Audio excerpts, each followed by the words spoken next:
long-pending demand of the Jammu region to declare a holiday on the birthday of Maharaja Hari Singh. महाराजा हरि सिंह की जयंती के अवसर पर जम्मू में उत्सव का माहौल देखा गया। इस अवसर पर युवा। नमस्कार दोस्तों, मेरा नाम है विक्रम सिंह। दिखा दे तुंगा अपना डोगरी चैनल दुग्गर विरसा।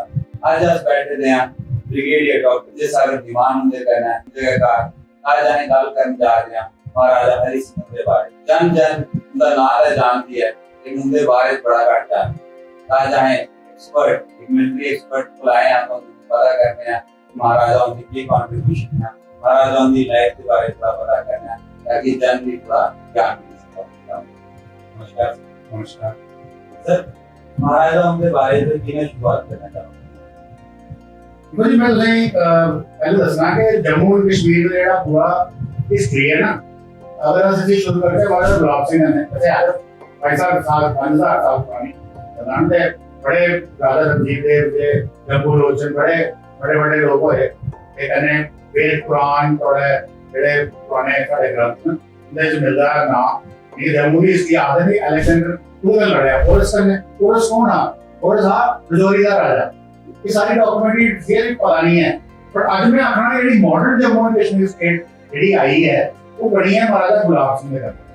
महाराजा गुलाब सिंह ने महाराजा जनरल से एसोसिएशन जनरल जोरावर सिंह ने कहना है उन्हें स्टेट ही बनाया जनरल सिंह ने भी पाया तो फाइनली ब्रिगेडियर राजेंद्र सिंह ने महाराजा हरि सिंह और उसी इंडिया के कहने सेशन की ये उसी पाकिस्तानी आर्मी के 47 से रेड होया उसे उन्होंने बचाया हिंदुस्तान की ताज का।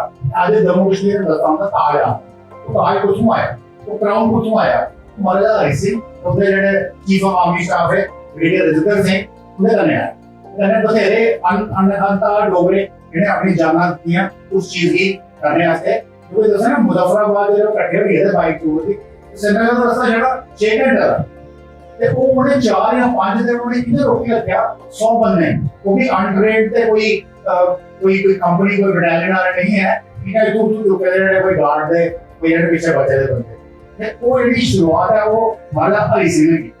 एक क्रेडिट महाराजा हरि सिंह जाना चाहिए not only as a Dogra warrior within the state of JNK, it should be for him a national hero all over the country.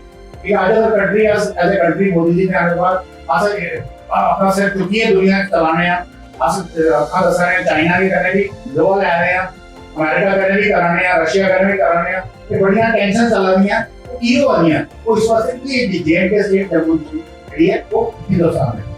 इस वास्ते मैं सोच रहा कि अगर कोई हीरो बनता है इस पूरे इस देश को महाराजा हरि सिंह।